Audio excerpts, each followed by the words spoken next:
All right, so you're an international grad, and you're thinking, hey, Canada in 2025, that's me. That's where I want to be. We got you.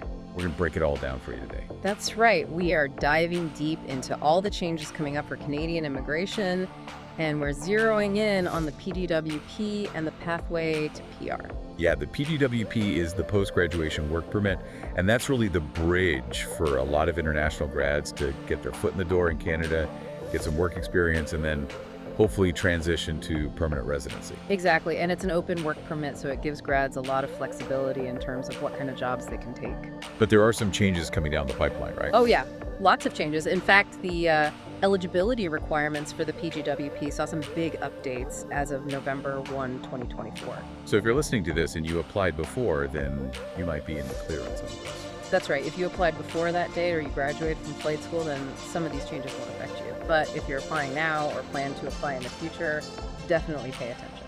And there are new field of study requirements for some non-degree programs that were approved after November 1, 2024. Yeah, definitely something to keep in mind. So if you're thinking about a program like that, make sure you do your research. So let's say you do qualify for a PGWP. How long is this bridge?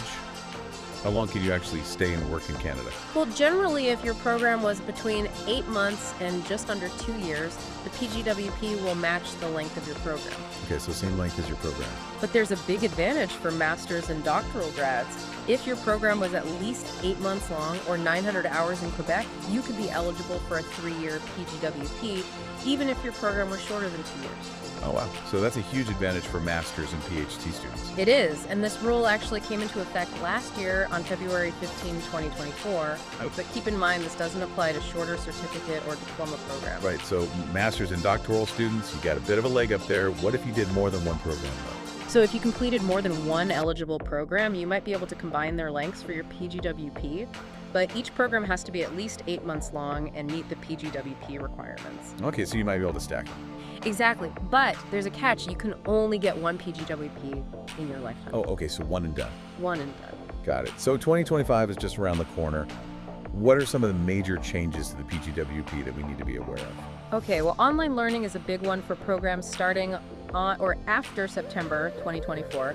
At least 50% of your studies have to be in person and in Canada. So no more studying from the beach in Bali. Not if you want that PGWP. Any online study that you did from outside Canada after August 34, 2024 won't count towards your PGWP eligibility. So this is a big change from those COVID-era policies where they were a lot more flexible about online learning. It is a big change. So if you're starting a program in 2025 or later, just make sure that at least half of it is in person in Canada. Got it. All right. What else is changing? Public-private partnerships are another area that's seeing some changes.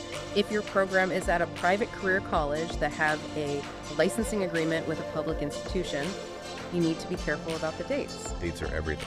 They really are. So, generally speaking, if the agreement was signed after May 15, 2024, and they're in the same province, or after January 31, 2023, and they're in different provinces, then that program likely won't be eligible for a PGWP.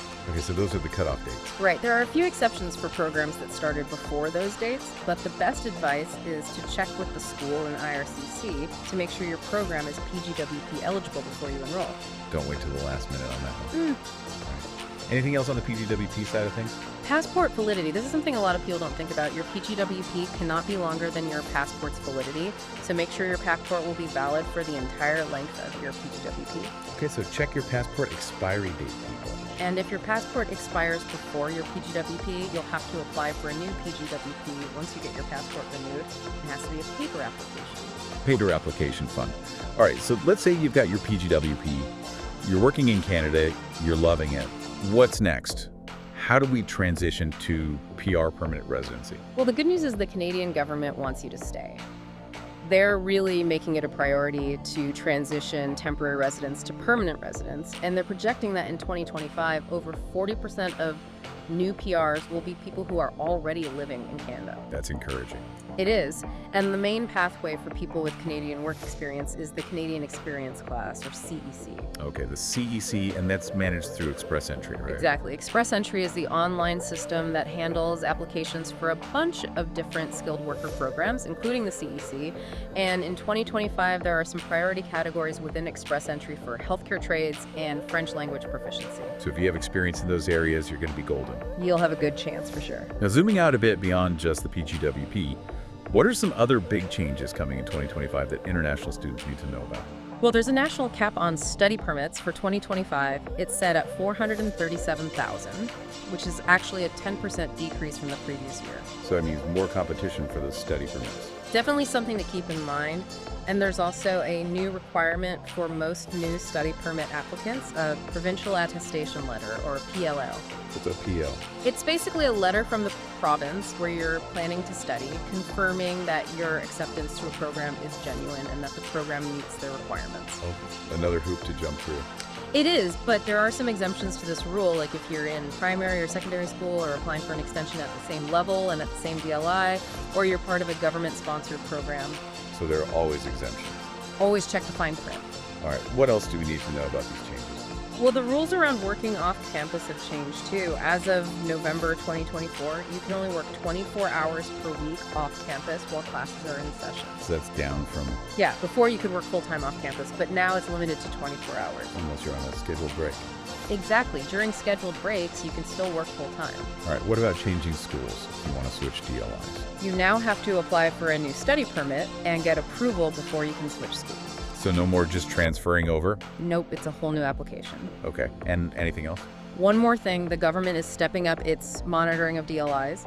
They're going to be looking at compliance reporting more closely and verifying letters of acceptance. And schools could even face suspension if they don't meet the requirements. Wow, so they're really cracking down. They are. And one last important thing about spousal open work permits starting January 21, 2025.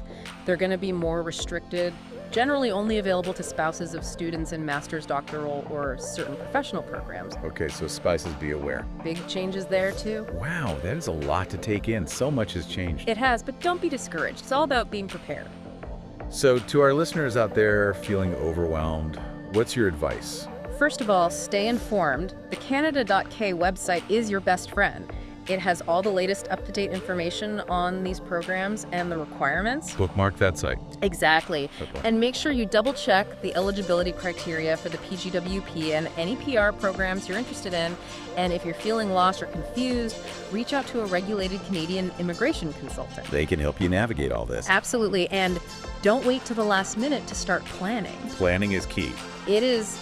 Think about your program choices carefully, especially whether you want to study online or in person, and start exploring different career paths early on. So you can hit the ground running when you get here. That's the goal. And remember, a Canadian education and work experience are still incredibly valuable. They can open a lot of doors for you. So even though the rules are changing a lot, don't give up on your Canadian dream. It's still achievable. It's got to be strategic about it. Well, we've covered a lot of ground today. So for all of you listening out there, I want you to think about this. What's the single most important step you can take today to ensure your Canadian dream stays on track? Good question. We'll leave you with that. Thanks for joining us for this deep dive into the world of Canadian immigration. See you next time. Bye for now.